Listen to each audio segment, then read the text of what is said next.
Chers amis téléspectateurs de TV Liberté, bonjour pour cette nouvelle émission, la deuxième depuis le premier de l'an.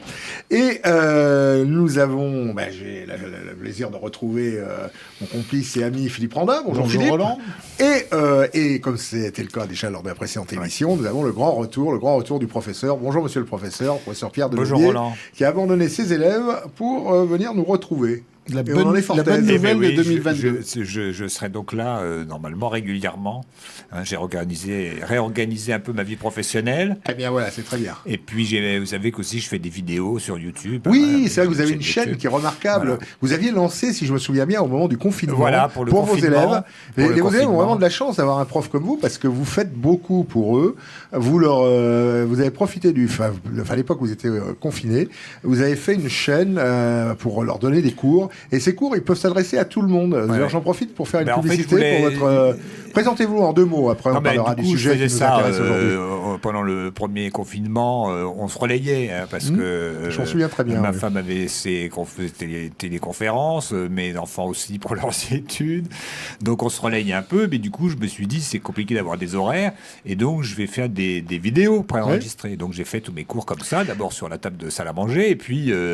Vous avez créé votre studio. J'ai créé mon... Maintenant, je fais de manière un petit peu plus professionnelle, élaborée. Je mets beaucoup d'illustrations, je fais des coupes, donc c'est plus dense. Vous voyez des vidéos que je refais tout dans la nouvelle série.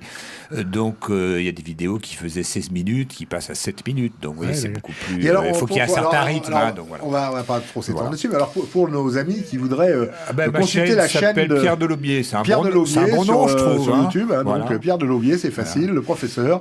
Et donc TV Liberté profite d'un petit peu plus de mes loisirs, et puis du coup le rythme de production des vidéos a augmenté un petit peu. C'est très bien. Alors on va revenir un petit peu quand même au sujet qui nous intéresse aujourd'hui, parce que nous recevons aujourd'hui quelqu'un qui va aborder un thème qu'on n'a jamais abordé ici jusqu'à présent, et pour cause, parce que c'est un thème dont j'ignorais même l'existence.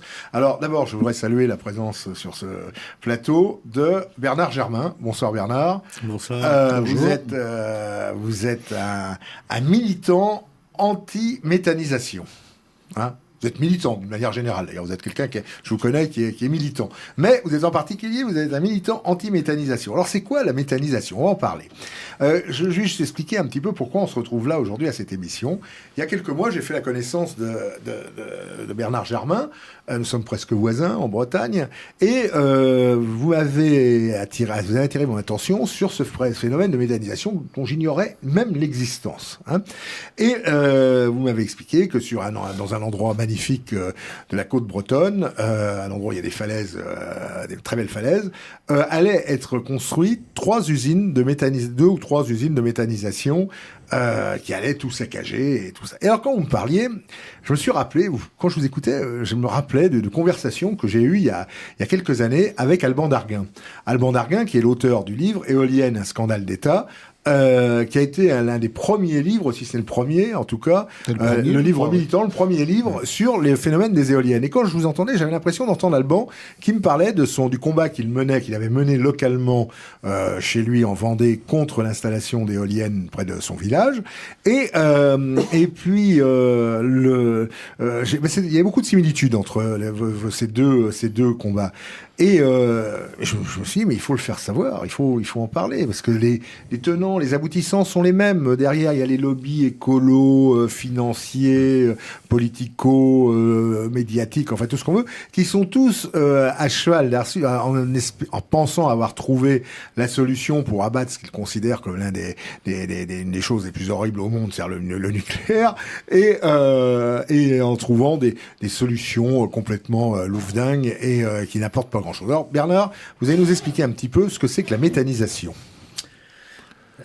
Alors la méthanisation, comme Roland vient de le dire, il faut le resituer dans un contexte global sur lequel je ne vais pas revenir parce que c'est pas l'objet de cette réunion, mais qui est la remise en cause. Cette émission. Pardon ? Cette émission. Oui, cette émission. cette émission. Oui, cette émission, pardon. C'est l'orateur militant qui parle. A ses habitudes. Dans le contexte dans lequel on voit une remise en cause par un certain nombre de gens et d'organisations et de partis contre le nucléaire. Et alors donc, ils présentent un certain nombre de solutions dites alternatives notamment les éoliennes, la méthanisation, mais aussi le solaire, etc. Et donc c'est dans ce contexte-là que bien évidemment ça a rappelé à Roland un certain nombre de problèmes, puisque même si spécifiquement la méthanisation a des caractéristiques que n'a pas l'éolien, on est sur les mêmes types de problèmes. D'abord, ça touche les personnes qui habitent dans les campagnes, ça touche la nature, et les gens des villes risquent pas de le voir, puisqu'il n'y aura pas de méthanisation qui va être construite sur le champ de Mars. C'est clair. Donc évidemment, pour les gens des villes, c'est assez conceptuel. Pour nous, dans les campagnes, c'est très concret. Le fait d'avoir une méthanisation qui se construit à côté de chez vous, c'est une très très mauvaise nouvelle. Et je m'en vais essayer de vous expliquer pourquoi. Pourquoi ?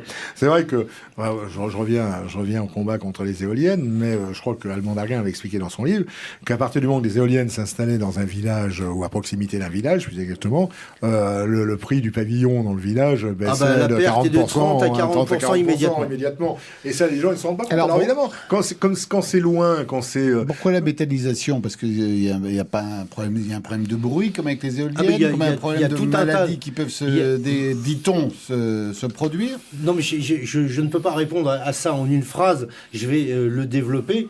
Mais oui, il y a des tas de nuisances. Et olfactives surtout. Alors déjà. Notamment olfactives, mais pas seulement. Déjà, ce qu'il faut savoir qui font qu'il y a un effondrement du prix de l'immobilier. Bernard, déjà, ce qu'il faut savoir d'emblée, c'est qu'actuellement, peut-être que nos téléspectateurs ne s'en sont pas encore rendus compte, mais sur un certain nombre de chaînes de télévision concurrentes à la nôtre, passent des publicités régulières. On passait, enfin en tout cas ces derniers jours, ces dernières semaines, des publicités d'une manière récurrente pour justement l'énergie. Voilà. Ces publicités s'appellent « Nous sommes les gaz renouvelables ». Voilà, nous sommes les gaz renouvelables. Vous l'avez certainement vu avec de très belles, des très beaux. C'est toujours très bien fait ce genre de publicité. Vous avez des paysages bucoliques. Puis au milieu, il y a une usine affreuse avec des espèces de radeaux blancs au milieu. Tout cela est assez bien mené pour faire passer la pilule, comme on a essayé de faire passer la pilule de l'éolienne. Rappelez-vous, quand Macron est arrivé président de la République, il y avait à l'époque 6 000 éoliennes, je crois, en France. Et il a dit qu'à la fin de son premier quinquennat, il y en aurait 18 000. C'est à peu près la même chose, je crois, avec les usines la multiplication des usines de méthanisation actuellement. Non, je vais. Vous allez en parler. Oui, Parce que alors, c'est quoi ces usines finalement ? Alors, la méthanisation, ça consiste. Je vais essayer de faire simple parce que il est inutile de complexifier une explication. Que je crois qu'il faut que le message qui passe soit un message qui permette aux gens de bien identifier le problème, les détails scientifiques. Excusez-moi, les détails scientifiques, on peut bien évidemment vous les fournir, mais ça n'apporte rien au débat. Ce qu'il faut, c'est comprendre les enjeux. Donc, on a en entrée des déchets. Alors, les déchets sont constitués par les déjections animales, c'est-à-dire tous les excréments des animaux, des bouts de stations d'épuration, des déchets d'abattoirs et autres joyeusetés du même acabit. Voilà. On met tout ça dans un... On va prendre au plus simple, dans une grande cuve qui est brassée pendant plusieurs jours. Il y a des micro-organismes qui sont à l'intérieur et qui, par fermentation, amènent à la production de méthane qui est récupéré. Et donc, c'est en milieu anaérobie, sans oxygène. Donc, ce gaz, le méthane, est récupéré. Il est, entre guillemets, nettoyé et on obtient 6% de méthane sur les 10% de gaz produits qui est ensuite injecté dans les conduites de GRDF. Ça, c'est la version gaz. Ou sinon, on le fait brûler ce gaz dans une turbine. C'est ce qu'on appelle la cogénération. Et donc, cette turbine produit l'électricité qui est à ce moment-là vendue à EDF. Pour faire simple, voilà ce que c'est la méthanisation. Alors, sur le principe, d'ailleurs... on peut trouver ça très bien sur le principe. Voilà. Et d'ailleurs, au point de départ, l'idée n'était pas du tout idiote, puisque il y avait c'était réputé être la méthanisation à la ferme, disait-on à l'époque. Mais il y a plusieurs années. Et quelle était l'idée de base ? C'est de dire, on va permettre aux petits agriculteurs qui souffrent de conditions économiques particulièrement rudes en ce moment, qui amènent d'ailleurs 2 d'entre eux à se pendre tous les jours dans leur grange, on va leur donner à partir de là les moyens d'avoir un petit complément de revenus sous forme de gaz ou d'électricité, faisant baisser leurs charges. Et donc, comme c'était à la ferme et que c'était d'une toute petite taille, ça pouvait être considéré comme acceptable et ne pas poser beaucoup plus de problèmes que ça. Un peu une petite installation à côté du fumier, au bout du... Absolument. Il y a une solution justement pour Absolument. Contre la mare et le fumier. Voilà. Tout à fait. Et c'était ça. Sauf qu'il y a des petits malins qui ont très vite compris. Et ça marchait, excusez-moi. Ça marchait déjà pour... Il y a quelques petites installations comme ça qui existent et qui fonctionnent. Qui étaient rentables, qui donnaient satisfaction. Pour le petit paysan. Mais très vite, il y a des gens qui ont compris qu'il y avait beaucoup d'argent à faire, à gagner en faisant des installations qui étaient de taille bien supérieure. Et c'est ça, malheureusement, qui est aujourd'hui le problème de la méthanisation. Et notamment toutes les conséquences que ça a pour les humains, pour l'environnement, pour l'atmosphère. C'est la même chose que les éoliennes, quand on voyait il y a 40 ans, parfois dans les cours de ferme, une éolienne au fond de la cour de ferme, ce qui donnait un peu d'électricité, ça n'avait rien de choquant, ça n'avait rien d'épouvantable. Et là-dessus, on a créé ces monstres un petit peu partout que l'on voit à travers la France. Alors pour revenir à la question qui m'a été posée tout à l'heure, quels sont les objectifs gouvernementaux ? Alors, d'abord, il y a une loi qui était sortie en 2015 qui avait donné certains objectifs pour 2030. Il y a surtout les prévisions de l'ADEME. Alors l'ADEME, c'est une agence gouvernementale qui est en charge du traitement des déchets. Et comme l'ANSES qualifie l'ANSES, c'est l'Agence nationale précisez, de la parce que nos téléspectateurs ne savent pas etc. Donc une autre agence gouvernementale qui s'occupe cette fois-ci de la protection de la santé des gens. On est bien protégé. Hein. Moi, ça me rassure beaucoup. Et donc, comme l'ANSES qualifie ce produit de la méthanisation de déchets, donc c'est l'ADEME qui s'en occupe. Les prévisions de l'ADEME pour 2050, c'est d'avoir 8200 méthaniseurs en fonctionnement en France. Aujourd'hui, on en est à peu près 1200. Donc c'est un facteur 7, on multiplie par 7. Et donc, évidemment, ça ne va pas aller sans poser certains problèmes. Le premier des problèmes, et on va voir tout de suite, avant de voir les nuisances, les conséquences au plan économique, le premier des problèmes qui est posé, c'est que, je ne l'ai pas dit tout à l'heure, mais on ne met pas que des excréments dans la cuve de fermentation. On met aussi du carbone.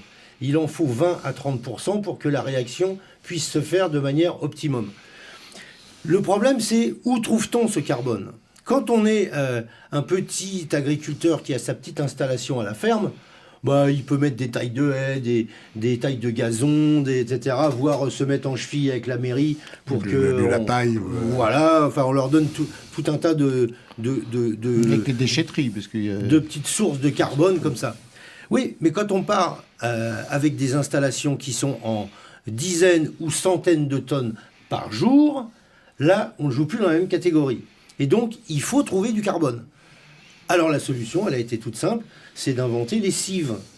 Les cives, ça s'écrit CIVE, et ça veut dire culture intermédiaire à vocation énergétique. Ça sent ça sent l'écolo, le polytechnicien et l'écolo. Voilà, si vous voulez. Et donc, les cives, on va le dire en bon français très simplement, on fait des cultures dont l'objectif est d'être mises dans les méthaniseurs pour faire fonctionner la méthanisation, le processus de méthanisation pour faire ce méthane. Donc, très officiellement, on détourne de la vocation de nourrir les hommes et les animaux des milliers d'hectares juste pour produire le carbone nécessaire. Évidemment, ça ne peut pas se faire sur des terres arides, des terres... Non, parce que là, par exemple, on met du maïs, par exemple, dedans. On met des fourrages, on met des aliments nobles qui servent à nourrir les hommes et les animaux pour que ça fonctionne. Et là, en l'état actuel des 1200 méthanisations qui sont déjà en service, il faut savoir que les cives nécessaires pour apporter le carbone, ça représente 3 à 4 départements français en surface. Ah oui. Si vous prenez les objectifs de 2050 de l'ADEME, vous n'avez plus qu'à multiplier par 7. Donc on est à peu près à 30 départements français, un tiers du territoire national. Près d'un tiers du territoire national, pour mettre dans les méthaniseurs le carbone nécessaire pour produire seulement 10% du gaz français. Alors, je crois que ce problème a été soulevé je crois, en Amérique du Sud, où vous devez produire du pétrole à partir de végétaux, qu'en fait, il faut des surfaces énormes. Voilà. Même en Amérique du Sud, il y a des régions extrêmement fertiles, avec des plantes très luxuriantes. Alors, sans caricature. Surtout que quand on plante, j'imagine que ces cultures, elles ne poussent pas toutes seules. Donc, il faut des tracteurs, des labours, des trucs. Sûr, donc, sûr. Une partie de ce qui est produit va être de toute façon consommé pour le produire. Absolument. Donc, on tourne en rond un peu. Absolument. Donc, voilà. Et ça doit augmenter le coût de façon phénoménale, tout ça. Disons que ça rentre dans une équation économique dont je pense vous commencez à percevoir qu'elle est totalement délirante. Oui, parce qu'il n'y aura jamais le bénéfice au bout du compte. Ça coûtera plus cher. Pour certains, il y aura le bénéfice. Pour la collectivité, non. Pour tout le monde. Là, on ne parle pas de ceux qui s'enrichissent avec ça. On parle pour la collectivité. Pour la collectivité, c'est une catastrophe. Si l'ensemble de réutiliser des déchets apporte une énergie et que ce soit rentable, pourquoi pas? Mais visiblement, c'est pas du tout le cas. Voilà. C'est 10% du gaz qui n'est qu'une portion de Il faut bien comprendre que pour une tonne d'intrants, je mets dans les intrants à la fois les excréments et le carbone. Pour une tonne qui rentre, il y a 90% de déchets à la sortie et 10% de gaz. Et ces déchets, on en fait quoi? Alors ça s'appelle du digestat. Et je vais y revenir. Le digestat est ensuite épandu à la surface des champs. Donc, si je prends juste un exemple pour... C'est de l'engrais. Alors, ça, c'est ce qu'ils disent. Ils disent que c'est de l'engrais, mais c'est plutôt de la mort à 80% liquide. Je vais y revenir. Mais pour sentir bon, tout ça. Pour vous donner une idée, il y a à Corcouët, qui est la plus grande usine de méthanisation qui devrait ouvrir en 2024. Où est Corcouët? À côté de Nantes. À côté de Nantes, oui. Et qui a comme quantité d'intrants 500 000 tonnes par an, ce qui correspond, tenez-vous bien, à 1400 tonnes par jour d'intrants. C'est-à-dire à 100 camions... 50 camions de 30 tonnes. 100 camions. Ou 30 tonnes. 50 camions de 30 tonnes. Un camion, c'est 15 tonnes. Que vous pouvez doubler, puisque comme il y a ce qui rentre, mais il y a, eux, d'après leurs propres chiffres, que j'ai là, 97% de déchets à la sortie sous forme de digestat. Donc le même nombre de camions va devoir ressortir pour aller emmener les déchets qui vont être épandus dans les champs. Donc on est à grosso modo en moyenne sur l'année 100 camions par jour. Voilà. Et j'ai fait le calcul.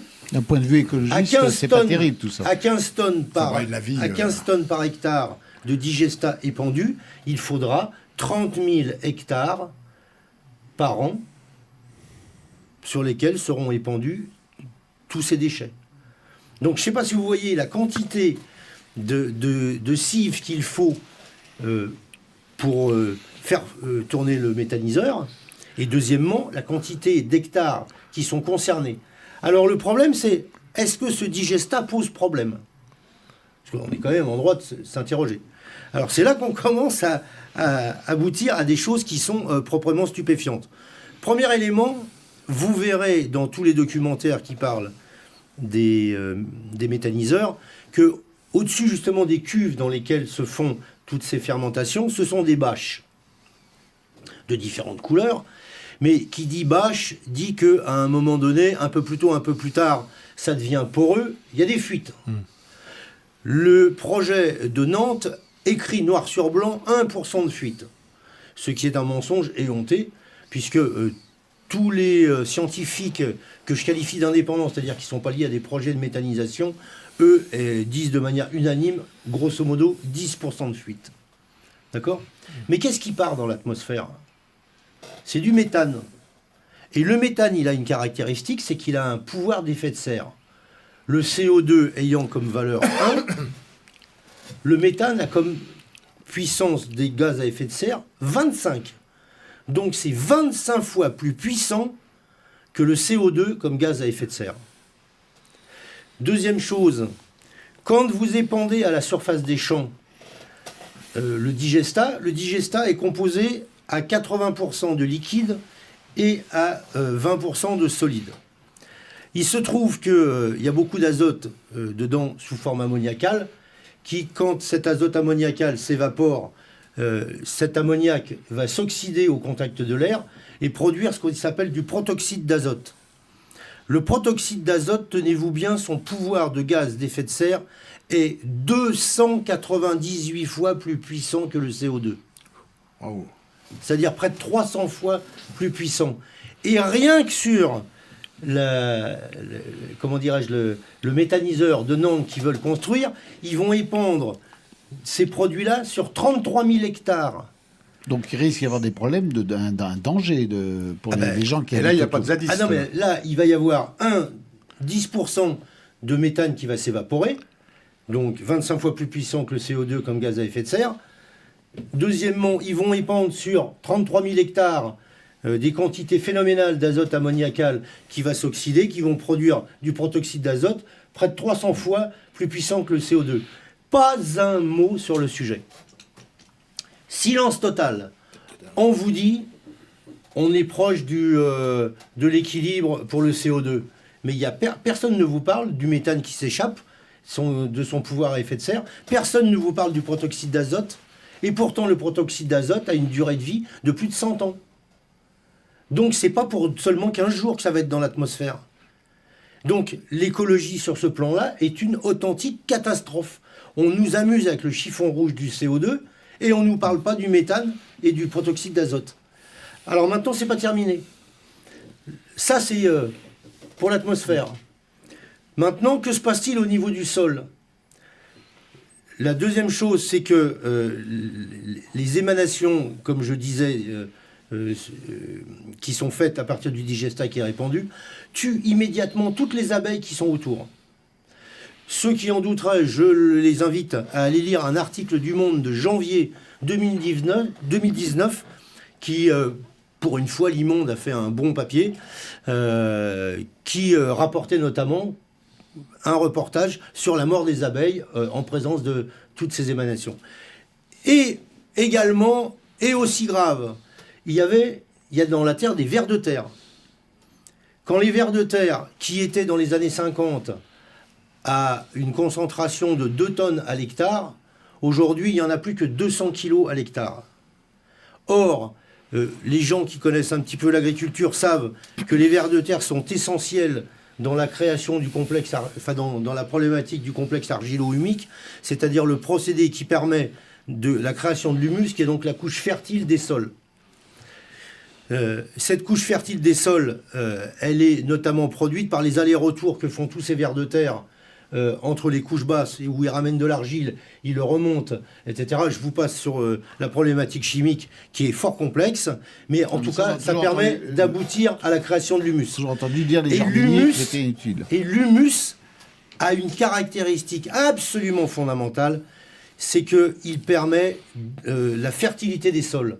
Or, aujourd'hui, alors je ne vais pas rentrer dans les détails, mais tous ces épandages qui vont avoir lieu et qui vont avoir lieu de manière encore plus dévastatrice, ça libère, en fait, ça réduit la production d'humus. Donc, tout le carbone qui est stocké dans le sol depuis des centaines et des milliers d'années, va être libéré et va retourner sous forme gazeuse rejoindre l'atmosphère, accélérant encore 1. L'appauvrissement des sols, 2. L'augmentation du CO2 dans l'atmosphère, en plus du méthane et du protoxyde d'azote. Mais que répondent les écologistes à ça ? Parce que d'abord, je suis au regret de sont à la base de ça. Je suis au regret de devoir dire que la plupart ne savent même pas que ça existe. Oui, mais... et quand on parle du moment qu'ils ont des carottes pleines de terre dans des cajots déformés dans leur rue de Paris, ils disent la planète est sauvée. Quand on parle avec des gens qui sont des ingénieurs agronomes et qui savent de quoi ils parlent, ils vous confirment qu'effectivement c'est bien le problème. Et donc la troisième chose qui est liée, alors ça tue les abeilles, ça tue les vers de terre, ça appauvrit les sols de manière catastrophique.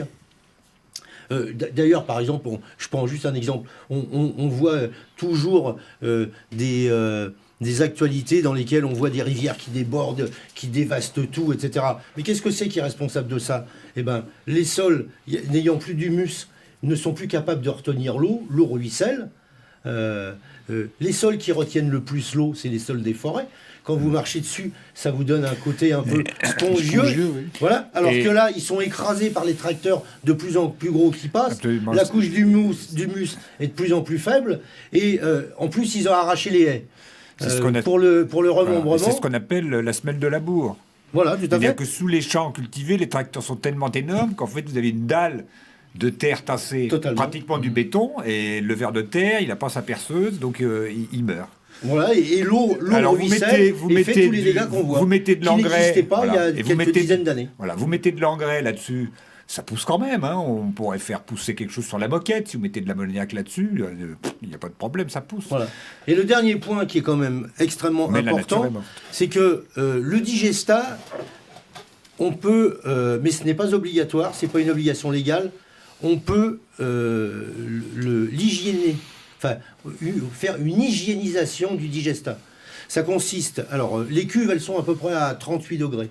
Hein, c'est la température de fermentation, il y a 38 degrés. Si on veut tuer les agents pathogènes qui sont dedans, alors toutes les saletés qu'on met dans les fesses des vaches, des cochons, etc., plus tout un tas d'agents pathogènes, si on veut tuer ça, il faut, pendant une certaine période, chauffer à 70 degrés. Moyennant quoi, un certain nombre d'agents pathogènes sont supprimés. Dans l'équation économique, et étant donné que ce n'est pas obligatoire, il y en a beaucoup qui ne le font pas et qui balancent donc leur digestat directement sur les terres. Qu'est-ce que ça fait dans les sols karstiques, par exemple, comme dans le Lot, qui sont des sols qui sont, vous savez, fendus, etc. Ça dégringole à toute vitesse. Dans les autres, ça y va un peu moins vite, mais ça y va dans la nappe phréatique. Et donc, on pollue les nappes phréatiques et vous buvez ça. Alors, il y a eu... alors, certains disent, mais non, c'est pas vrai, vous racontez des histoires, le digestat n'est pas dangereux, etc. Alors, il se trouve qu'à Châteaulin, dans le Finistère, il y a une cuve de rétention de digestat qui s'est brisée et son contenu, 400 mètres cubes, se sont déversés dans un petit cours d'eau qui s'appelle l'Aune et qui était en amont d'une station d'eau potable. Le résultat des courses, je le montre à la caméra. Voilà le tweet du préfet. Je lis. Pollution de l'Aune en cours. Ne pas utiliser l'eau du robinet pour la boisson et le lavage des légumes et des fruits consommés crus dans 50 communes du Finistère. Et ça a duré plusieurs jours. À part ça, le digestat, c'est écologique. Il n'y a pas de danger. Mais dès que ça s'échappe, plus personne n'a le droit de consommer d'eau. À méditer quand même. Donc c'est un problème qui est... On ne pourrait pas le distiller pour faire une boisson revigorante. Comment ça se fait non que justement, puisque là c'est apocalyptique ce que vous nous racontez, ce soit quand même pas plus connu que ça, la méthanisation? Parce que j'étais comme Roland, moi je connaissais pas avant. Je ne sais pas, professeur, sans doute. Mais je reconnais, je pense avoir vu ce genre de choses dans la plaine de C. Alors il y a un certain nombre Ces bulbes de presse plastique. qui parlent honnêtement de ça, des presses qui sont... je ne veux pas faire de la publicité pour tel ou tel, mais je pense par exemple à une revue qui s'appelle Reporter, qui a fait un certain nombre d'articles honnêtes sur le sujet. Voilà, je précise que dans le prochain numéro de Synthèse nationale, il y a un grand article de notre ami Bernard Germain qui reprend tous ces arguments. Alors donc, si vous voulez le faire savoir autour de vous, c'est pas compliqué. Vous achetez Synthèse nationale, vous le diffusez et vous ferez Et là, donc, les gens informés. d'un point de vue écologique, c'est une catastrophe. Mais totalement. Et sinon, est-ce qu'il y a c'est un problème de sécurité pour les populations? On peut tomber malade avec tout ça ou pas? Alors, il y a... vous voyez, j'avais fait à l'époque une petite recherche, puisque dans mon village, on s'était mobilisé, on avait fait sur un village de 3800 personnes, deux meetings de 400 personnes. Vous pensez bien que c'est... les journaux, c'était pas passé inaperçu. Et à l'époque, j'avais fait une petite recherche. Et donc, je vous donne là quelques éléments. 4 avril 2018, incendie de la méthannerie de Saint-Fargeau dans l'Yonne. 20 février 2019, incendie de la méthannerie Sauveterre-le-Allemance dans le 47, donc dans le Lot-et-Garonne. 27 juin 2019, explosion et incendie de la méthannerie à Plouvorne dans le Finistère. C'est quoi? C'est des incendies criminels ou des accidents? Non, des accidents. Ça explose. Le méthane, ça brûle et ça explose.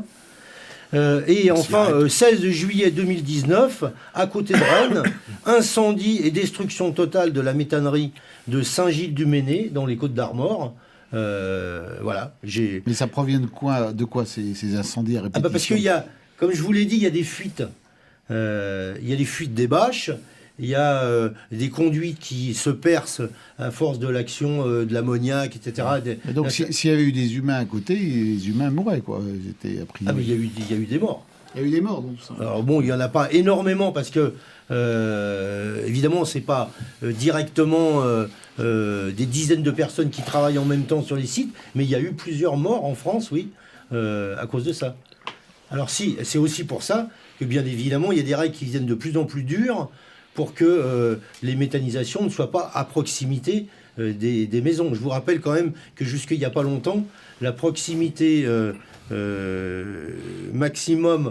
minimale d'une méthanisation, c'était 500 mètres. Comme les éoliennes. D'une maison. Ça a été, et il y a eu un arrêt, notamment le dernier dont j'ai eu connaissance, mais ça a peut-être évolué depuis. La Cour d'appel de Bordeaux, en décembre 2019, avait, elle, repoussé la limite à 700 mètres. Voilà. Mais ça ne change rien. Je veux dire, quand vous voyez ce que c'est qu'une méthanisation qui brûle, par exemple, les fumées qui partent, etc., que vous soyez à 500 ou 700 mètres, c'est pas très différent. Alors, si on a bien compris tout ce que vous avez indiqué, la méthanisation, c'est une aberration économique, c'est un danger pour l'environnement et c'est un vrai problème pour les populations. Oui. Alors, quels sont les recours? Vous avez parlé tout à l'heure de 2 réunions que vous avez organisées à Ploie voilà. Et vous avez eu gain de cause? Vous avez eu c'est en cours de jugement. C'est en cours de jugement.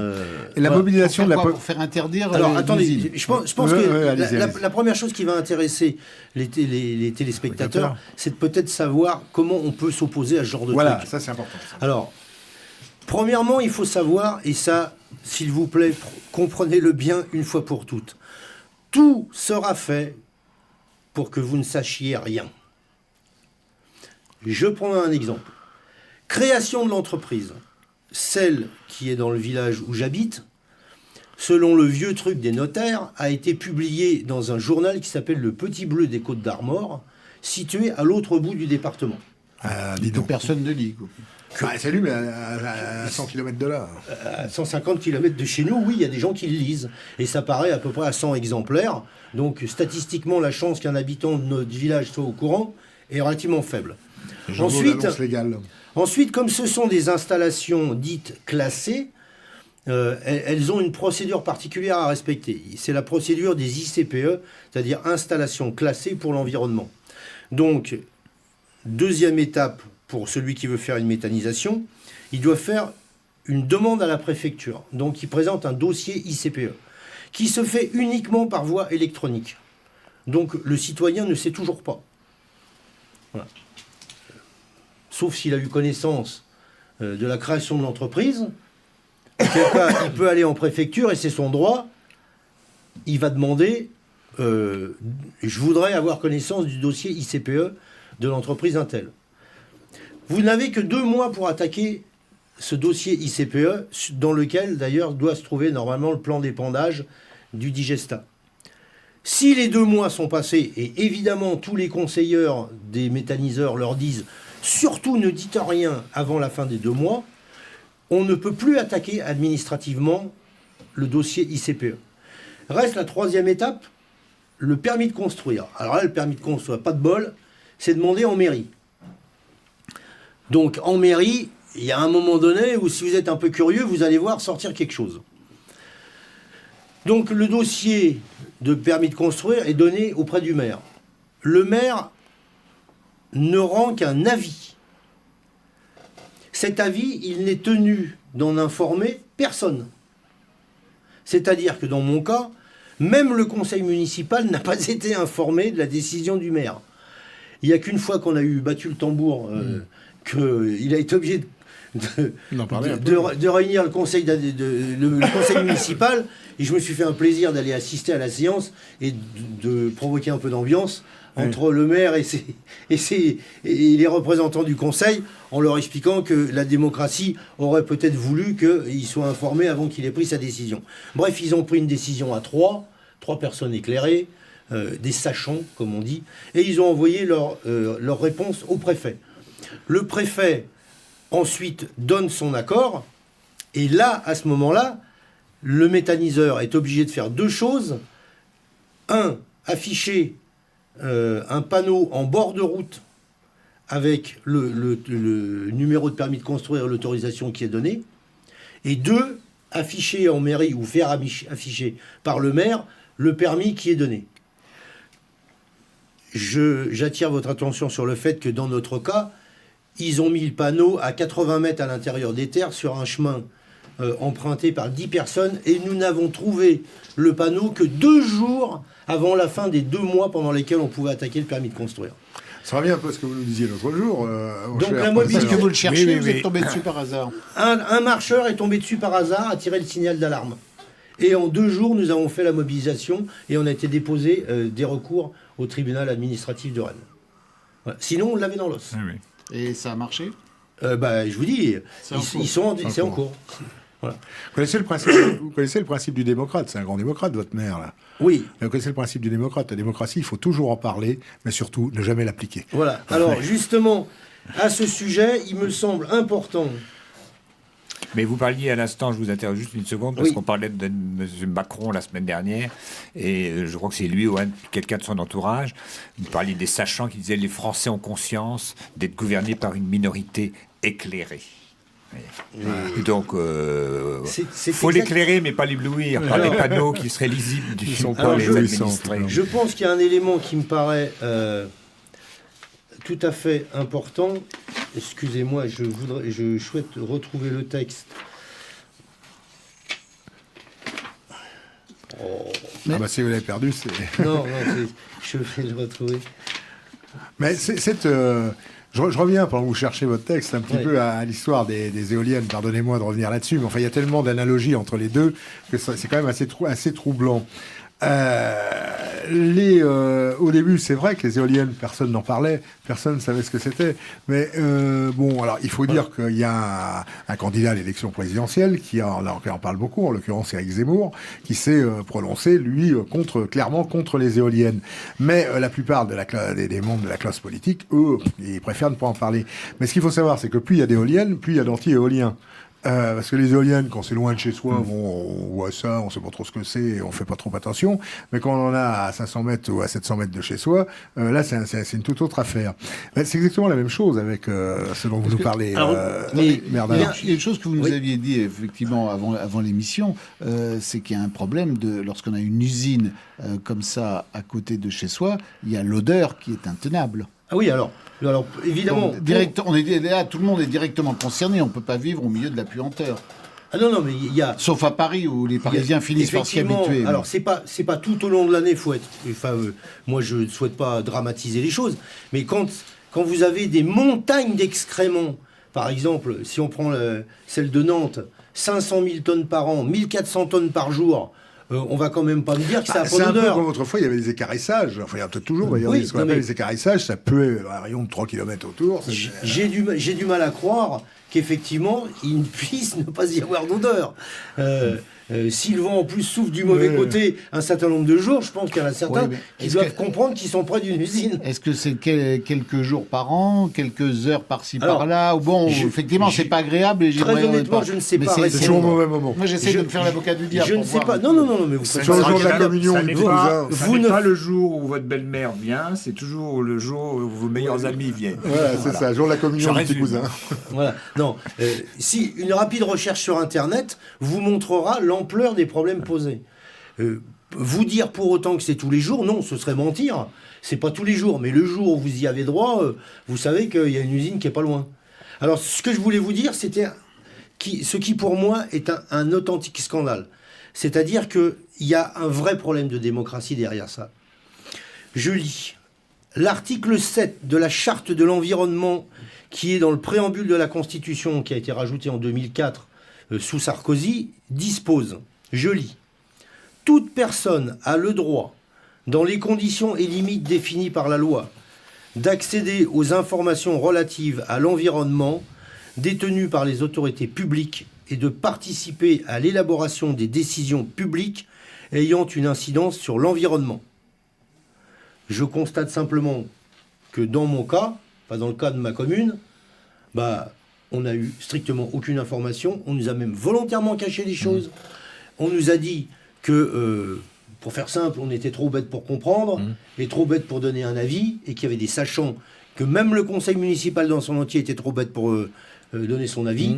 Le maire et 2 autres personnes, sachant eux et bien au courant de la problématique, allaient décider pour nous ce qui était bien pour nous. Par contre, les conséquences, c'est nous qui allions les subir. Ça, Voilà. c'est pas grave, il faut écouter Donc, ce que dit le monsieur de Paris qui vient. ça, c'est quand même un vrai problème.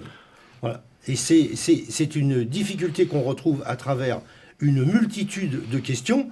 Et si je voulais même faire de la politique à cette occasion, je dirais qu'en 2005, quand on a demandé aux Français s'ils étaient d'accord pour le projet de constitution européenne, qu'à 55%, ils ont répondu non. Qu'est-ce que les sachants et les élites françaises, Nicolas Sarkozy en tête, ont fait? Ils ont dit, écoutez, c'est pas grave, le peuple a donné son point de vue, eh bien nous, on va le contourner, on va changer 3 virgules, réunir le Congrès à Versailles et voter un texte à peu près similaire. On a bien compris la position du peuple, mais on va pas en tenir compte. Eh ben, on est sur les mêmes problématiques, sur la méthanisation et sur les autres problèmes, éoliennes, etc., etc. Alors, il faut savoir qu'il y a quand même, et on approche de la fin, donc je voudrais quand même donner cette information, il y a plusieurs types d'installations. Il y a celles qui font moins de 30 tonnes par jour. Donc elles sont en simple déclaration, ça s'appelle. Il y a ensuite celles qui sont de 30 tonnes, 30 à tonnes, c'est moins, énorme déjà. oui, à moins de 100 tonnes, et celles qui sont au-dessus de 100 tonnes par jour.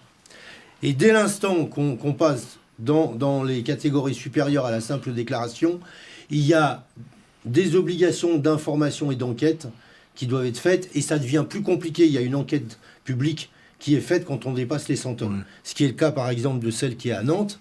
Mais en même temps, ça ne veut pas dire que parce qu'il y a une enquête publique, on va tenir compte des avis du public. Et puis, deuxièmement, pour ce qui concerne tout un tas d'installations, il faut savoir qu'on est dans le domaine du déclaratif. C'est-à-dire que si moi je déclare que j'installe quelque chose qui fait 29 tonnes, mais qu'en fait ça en fait 40, personne ne va venir le voir. Par contre, je suis en simple déclaratif, j'ai quasiment pas de contrôle. Et deuxièmement, je peux aussi très simplement dire je fais 29 tonnes, comme c'est le cas par exemple dans mon village, mon installation va faire 29 tonnes, et puis 1 an plus tard, je fais une modification de mon permis de construire et une extension. Et comme c'est au point de départ que ça compte, et ben à ce moment-là, évidemment, on ne va pas m'imposer toutes les règles qui s'imposent aux autres. Donc, il y a quand même énormément de choses qui posent problème. Alors, l'accident de Châteaulin a quand même amené les autorités à réagir, et comment dirais-je, la réglementation s'est durcie, et il y a eu notamment des textes qui sont sortis en juin 2021, qui sont applicables donc depuis la rentrée, qui durcissent un peu les choses. Mais reste quand même que, à mon avis, la méthanisation, premièrement, est totalement passée sous silence, alors qu'elle pose le problème de l'indépendance alimentaire de la France. Si toutes les cives sont réellement pratiquées telles que indiquées par l'ADEME, on a un risque donc d'indépendance alimentaire de la France, sous prétexte de défendre l'indépendance énergétique de la France, ce qui me paraît pour le moins un mauvais calcul.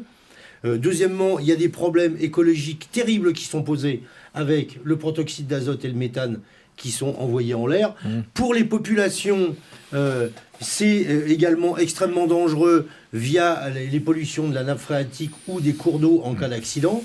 Et puis, il peut y avoir aussi des accidents et l'appauvrissement des sols. Bref, si on fait la somme de l'ensemble de ces éléments-là, on s'aperçoit que économiquement, c'est c'est nul. Ouais, c'est toujours le même problème. en fait, Et c'était une sorte- écologiquement, c'est une catastrophe. Et pour les populations, il n'y a absolument aucun intérêt, voire que des inconvénients. C'est toujours le même problème. Donc on est vraiment en droit de se demander comment une politique pareille peut se continuer. C'est toujours le même problème. C'est le même problème que pour les éoliennes. Si c'était le prix à payer pour avoir l'électricité, pour pouvoir regarder TV Liberté, pour pouvoir faire marcher son réfrigérateur ou que sais-je encore. Si c'était le prix à payer, si c'était vraiment le moyen de faire marcher tout ça, pourquoi pas fonctionner tout ça? Pourquoi pas? Mais on pourrait se dire, bon, c'est pas beau, c'est tout ce qu'on veut, mais c'est le prix à payer. Mais ce n'est pas le cas.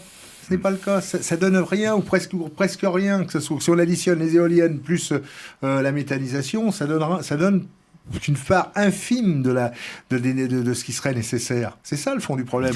Pourquoi? Parce que par idéologie, c'est le même problème l'autre jour, je crois, dans une précédente émission, on parlait de la crise sanitaire. Par idéologie, on n'a pas voulu fermer les frontières il y a 2 ans. Par idéologie, on ne veut plus du nucléaire, même si Macron dit aujourd'hui, on va... Bon, voilà, après, comme il dit tout le contraire de tout, c'est pas très grave. Ce que vous devriez faire, cher Bernard, peut-être, c'est proposer à, je pense à un candidat, par exemple, tel Éric Zemmour, par exemple, sur les éoliennes. C'est lui qui a, je crois que je l'indiquais tout à l'heure, c'est lui qui en a beaucoup parlé lors de ses émissions, alors qu'il n'était pas encore candidat à l'élection présidentielle. Alors, peut-être que je me fais des idées, mais il se trouve qu'un jour, j'ai eu à force de l'entendre parler, dénoncer les éoliennes. Un jour, il a s'étendu un petit peu sur les raisons de son engagement contre les éoliennes. Il dit, voilà, il y a quelques années, on m'a fait, au début, les éoliennes, j'avais rien contre, j'habitais à Paris, j'en avais pas en face de chez moi, donc j'avais pas vraiment d'idée sur la question. Évidemment, quand j'allais en province, je voyais ça un peu partout, mais bon, je m'étais jamais vraiment interrogé. Et puis un jour, on lui a fait parvenir un livre sur les éoliennes. Et c'est lui-même qui l'a dit. Et il dit, c'est en lisant ce livre, c'est au mois de juin, je crois, une émission qui a lieu qui est passée au mois de juin, avec Christine Kelly, et il dit que c'est grâce à la lecture de ce livre, il y a quelques années, qu'il a pris conscience véritablement du problème. Il se trouve qu'il y a quelques années, j'ai fait parvenir en main propre à Éric Zemmour le livre d'Alban Darguin. Et je sais qu'il l'a eu, il me remercier à l'époque. Donc, ça lui a été remis en main propre. Donc, je me suis dit, s'il y a quelques années, il a lu un livre, c'est notre livre. Voilà, au moins, on a mené un combat utile, puisqu'il s'est engagé depuis qu'il est candidat, à supprimer les éoliennes partout. Donc voilà, eh bien, vous devriez peut-être faire la même chose avec votre dossier. Mon cher Roland, je vous suggère... Un livre puisque les élections, ça sera va sortir dans Synthèse Nationale, de peut-être faire parvenir ou ça remettre en main propre. Ça sera fait. Ce document de Synthèse Nationale dans lequel il y aura un article. Ce sera fait. Et aussi... Vous avez pris une initiative localement pour faire interdire cette usine de méthanisation, mais est-ce qu'il y a des associations nationales en France? Ah oui. Est-ce que ça s'organise? Non, mais il y en a beaucoup. Par exemple, à Corcouët, à côté de Nantes, il y a des associations qui se battent becs et ongles pour l'annulation du projet de Corcouët. Mais il y en a de partout, de ces... Elles sont en rapport les unes avec les autres, ou chacun défend son Alors ça c'est plus compliqué. Il y a peu de concertation, ce qui fait que d'ailleurs c'est un peu dommage. C'est-à-dire que les gens sont dispersés fatalement. Donc les gens, par rapport à chaque fois obligés de réinventer la roue. Par rapport à la FED, la Fédération pour l'énergie, c'est un petit peu, je ne sais plus exactement quel est le terme, mais qui était cette association dirigée par Monsieur Butré, qui est en lutte entre autres contre les éoliennes aussi, qui est une sorte de fédération nationale de toutes les associations, enfin en tout cas qui en fédère un certain nombre. Vous n'êtes pas en contact avec la FED et tout ça? Vous devriez peut-être, je ne sais pas, là, je ne connais pas les statuts de la FED, mais je sais, enfin en tout cas que les associations anti-éoliennes, pour avoir été assez souvent en contact, enfin être régulièrement en contact avec elles, sont souvent affiliées ou en contact en tout cas avec la FED. Moi je pense que ce qui permet de coordonner au niveau national. Je comprends le sens de votre remarque, mais je pense qu'on a dépassé ce stade-là. Aujourd'hui, ce qu'il faut, c'est en faire un sujet discuté comme les éoliennes dans la campagne électorale, et qu'un candidat ou plusieurs candidats disent clairement moratoire immédiat sur l'ensemble des constructions de méthanisation en France et arrêt de la méthanisation qui est une aberration pour toutes les raisons qu'on a indiquées. Si vous deviez vous adresser à un candidat, qu'est-ce que vous lui diriez? En 3 mots, en 1 minute, voilà, parce que l'émission est bientôt terminée. Je lui dirais, monsieur le candidat, vous intervenez et vous vous présentez au suffrage des Français sur le domaine de l'énergie. Je vous demande quel est votre avis.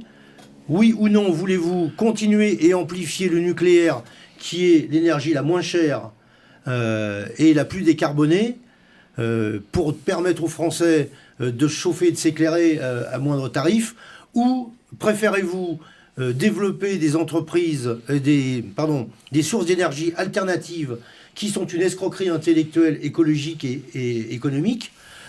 Et si vous êtes d'accord pour que ces filières soient arrêtées, eh bien, annoncez clairement que vous allez mettre un terme à ces filières immédiatement et de manière solennelle. Eh bien, cher Bernard, espérons que les candidats vous écoutent et vous entendent. Mais voilà. écoutez, j'espère. En tout cas, cette émission a été faite pour faire prendre conscience à un maximum de nos compatriotes de ce problème que nous, je le rappelle, moi personnellement, j'ignorais totalement. J'étais passionné par tout ce que vous avez dit. C'est étonnant que cette ampleur et que personne ne soit au courant. Parce que que ça se voit moins que les éoliennes, quoi. Peut-être, et aussi parce que ça nous C'est moins tombe dessus identifiable. village par village. Hein. Oui. Les éoliennes, on les voit à 15 km à la ronde, tandis que là, c'est plus discret. Vous voilà. verrez que quand il y aura le projet de Nantes, s'il devait sortir de terre, tout le monde va en parler de celui-là.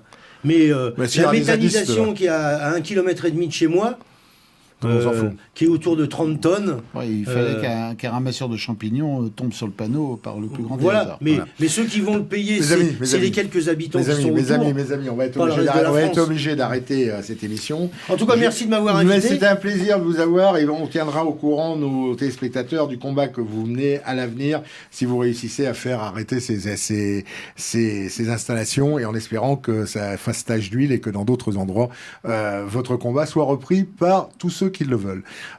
Si d'ailleurs c'est le cas, eh bien, diffusez au maximum cette émission autour de vous pour la faire connaître.